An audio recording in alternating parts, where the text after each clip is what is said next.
మిత్రులారా, all India journalists and writers association అనేటటువంటిది దేశవ్యాప్తంగా ఒక సర్వే చేసిందని, వాళ్ళ పోల్ ప్రిడిక్షన్ అనేటటువంటిది బయట పెట్టిందని ఈ మధ్య కొంతమంది ఇండిపెండెంట్ జర్నలిస్టులు, యూట్యూబర్సు దాని మీద చాలా వీడియోలు చేస్తున్నారు. సో ఆ విషయాన్ని కూడా మీతో ఇక్కడ షేర్ చేసుకుందామని నేను ప్రస్తుతం ఆ లెక్కలు ఏమిటి, ఎట్లా ఉన్నాయని మీతో నోట్ చేసుకున్నాను. అవన్నీ కూడా చెప్తాను చాలా క్లియర్గా. అయితే ఇక్కడ ఒక విషయం మిత్రులారా, దేశంలో జరుగుతున్నటువంటి ఎన్నికలన్నీ కూడా న్యాయంగా జరుగుతున్నాయి. అన్ని ప్రజాస్వామిక విలువలకు అనుగుణంగా జరుగుతున్నాయి.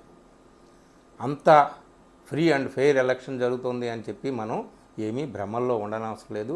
అనేక అనుమానాలు, సందేహాలు వెల్లువెత్తుతున్నాయి. సుప్రీంకోర్టులోనే విచారణ సాగుతోంది. ఎలక్షన్ కమిషన్ ఏం చేస్తుందో మనకు తెలుసు. ఓటర్ టర్నౌట్ విషయంలో ఏం జరుగుతుందో మనకు తెలుసు. ఎలక్టోరల్ లిస్ట్ విషయంలో ఎట్లాంటి అవకతవకలు బయటపడుతున్నాయో మనకు తెలుసు.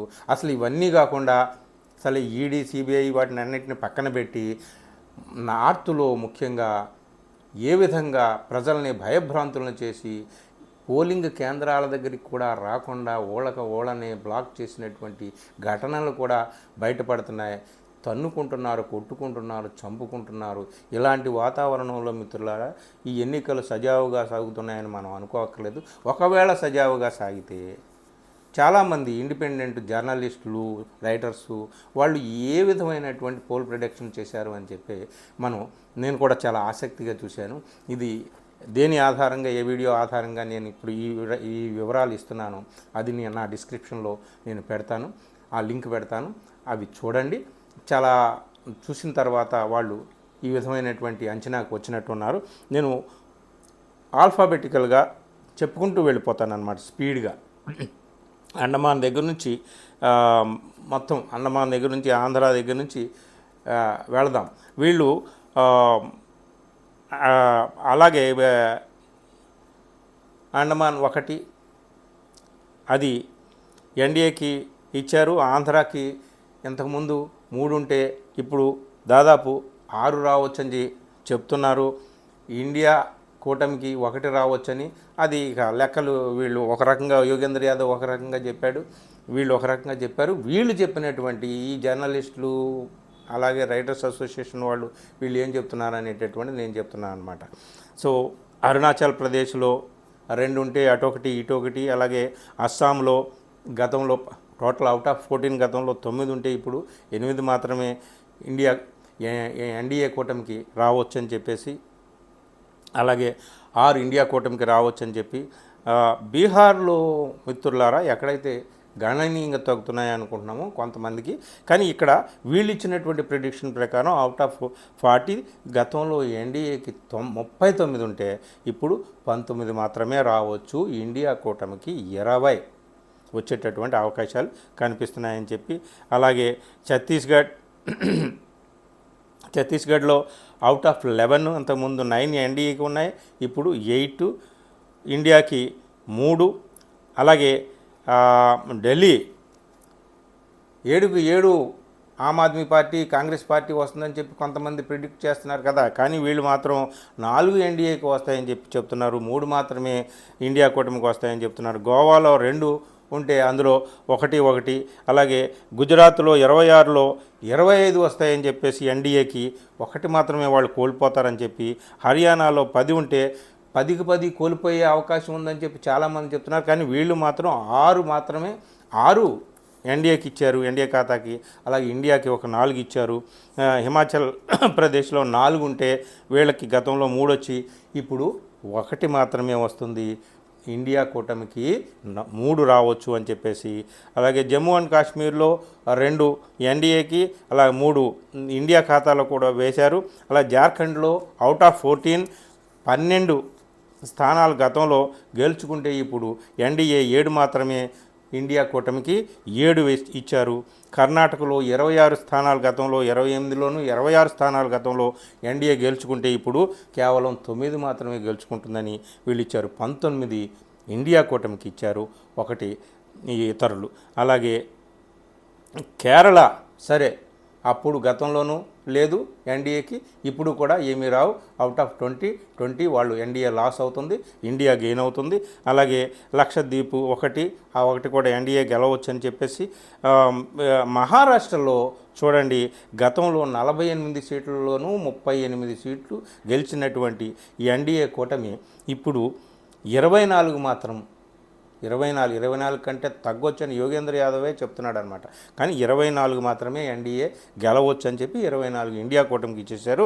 అలాగే మణిపూర్లో 2 ఉంటే 2 కూడా ఎన్డీఏకి లాస్, ఒక్కటి కూడా ఎన్డీఏ అక్కడ గెయిన్ చేయలేకపోతుంది. మణిపూర్లో ఏం జరిగిందో మనకు తెలుసు. ఇండియా కూటమికి ఆ 2 వచ్చేసేటటువంటి అవకాశం ఉంది. అలాగే మిజోరాంలో 1 ఉంటే 1 2 మిజోరాంలో 1 ఉంటే 1 ఇండియా కూటమికి, మేఘాలయ అలాగే మణిపూర్లో చెప్పాను. మేఘాలయలో 2 ఉంటే 1 వాళ్ళకి 1 వీళ్ళకి. మధ్యప్రదేశ్లో మిత్రులారా 29లో ఇప్పుడు వీళ్ళు ఇచ్చిన లెక్క ప్రకారం 25 వస్తాయని చెప్పేసి, ఇది ఎన్డీఏ కూటమికి. వీళ్ళకి ఇండియా కూటమికి 4 వస్తాయని చెప్పేసి చెప్తున్నారు. నాగాల్యాండ్లో 1 ఉంటే 1 కూడా వీళ్ళకి ఎన్డీఏ కూటమికి వస్తుందని చెప్పి. ఒడిశాలో 21లో ఇంతకుముందు 8 వస్తే ఇప్పుడు కూడా 8 బీజేపీకి రావచ్చు అనేటటువంటిది మిగిలిన అక్కడ బిజు జనతాదళ్ వాళ్ళు ఉన్నారు కాబట్టి. అలాగే పంజాబ్లో 13లో 2 గతం ఉంటే ఇప్పుడు కూడా ఆ 2 రావచ్చు అని చెప్పి, 11 ఇండియా కూటమికి రావచ్చు అని చెప్పి. అలాగే రాజస్థాన్లో కేవలం 16 మాత్రమే ఈ ఎన్డీఏకి వస్తాయి.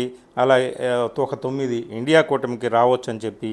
అలాగే తమిళనాడులో 39కి 39, అందులో 1 ఒకవేళ ఎన్డీఏకి వస్తే రావచ్చు, లేకపోతే లేదు. 38 మాత్రం ఇండియా ఖాతాలో పడిపోతాయి. తెలంగాణలో 17లోనూ వీళ్ళు ఏం చెప్తున్నారా అంటే, గతంలో 4 ఉన్నాయి బీజేపీకి, ఇప్పుడు ఆ 4 ఇస్తున్నారు.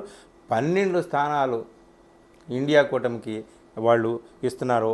1 అంటే అంతకుముందు కాంగ్రెస్కి 3 ఉంటే ఇప్పుడు 12 దాకా వస్తాయని, ఎంఐఎం 1 అని చెప్పేసి చెప్తున్నారు.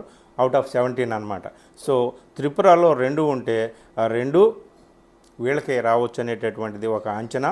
ఉత్తరాఖండ్లో 5 ఉంటే 4 ఎన్డీఏకి రావచ్చు, 1 ఇండియా కూటమికి రావచ్చు. వెస్ట్ బెంగాల్లో 18 అవుట్ ఆఫ్ 42, 18 వీళ్ళకి గతంలో వచ్చాయి, ఇప్పుడు కూడా 18. అక్కడ పెద్ద పిక్చర్ ఏమి మారటం లేదని చెప్పి 24 వీళ్ళకి ఇండియా కూటమికి. మొత్తం మీద మిత్రులారా, వీళ్ళు చెబుతున్నది ఏమిటా అంటే, ఈ జర్నలిస్టులు, రైటర్స్ అసోసియేషన్ వాళ్ళు వాళ్ళ పరిశోధనలో స్టడీలో తేలినటువంటి విషయం, ఎన్డీఏకి 250, ఇండియా కూటమికి 253. అక్కడ వచ్చి ఆగిపోయారండి. ప్రతిసారి మనం మాట్లాడుకుంటున్నాం కదా, ఎవరికి మ్యాజిక్ ఫిగర్ వస్తుందా లేదా అనేటటువంటిది. ఒకవేళ ఇదే పరిస్థితి వస్తే వీళ్ళు ఆధారపడాల్సింది ఆంధ్రప్రదేశ్ మీద, అలాగే ఒడిశా మీద ఆధారపడాలి. అలాగే కొంతమంది ఇండిపెండెంట్ అభ్యర్థులు ఉన్నారు.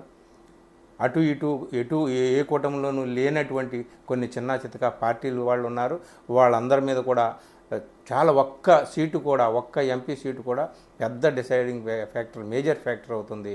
చూడాలి ఏం జరుగుతుంది ఏమిటి అనేటటువంటిది. మొత్తానికి ఎన్డీఏ కూటమికి మాత్రం యోగేంద్ర యాదవ్ చెప్పినట్టుగా 100 స్థానాల్లో నష్టం జరుగుతుంది అనేటటువంటిది, వీళ్ళు కూడా 99 స్థానాల్లో నష్టం జరుగుతుంది అనేటటువంటిది. ఇండియా కూటమికి 122 స్థానాల్లో లాభం జరుగుతుంది, వాళ్ళు గెయిన్ అవుతున్నారు. వీళ్ళు ఇక్కడ 100 స్థానాల దగ్గర లాస్ అవుతున్నారు. మ్యాజిక్ ఫిగర్ దగ్గరికి మాత్రం 2 కూటములు వచ్చి ఆగిపోతున్నాయి. మరి ఏమవుతుంది ఏమిటి, నిజమైనా ఇట్లాంటివన్నీ కూడా ఊహాగానాలేనా? ఎవరిని నమ్మాలి ఎవరిని నమ్మకూడదు ఏమిటి అనేది అంతా గందరగోళం. జూన్ 4న మాత్రమే అంతా మనకి అర్థమవుతుంది. చూద్దాం, వేచి ఉండడం. అంతవరకు ఇట్లాంటి ఊహాగానాలు తెలుసుకుంటూ ఉండడం, అదే మన పని. Thank you very much. ఈ వీడియో నచ్చితే మిత్రులకు షేర్ చేయండి.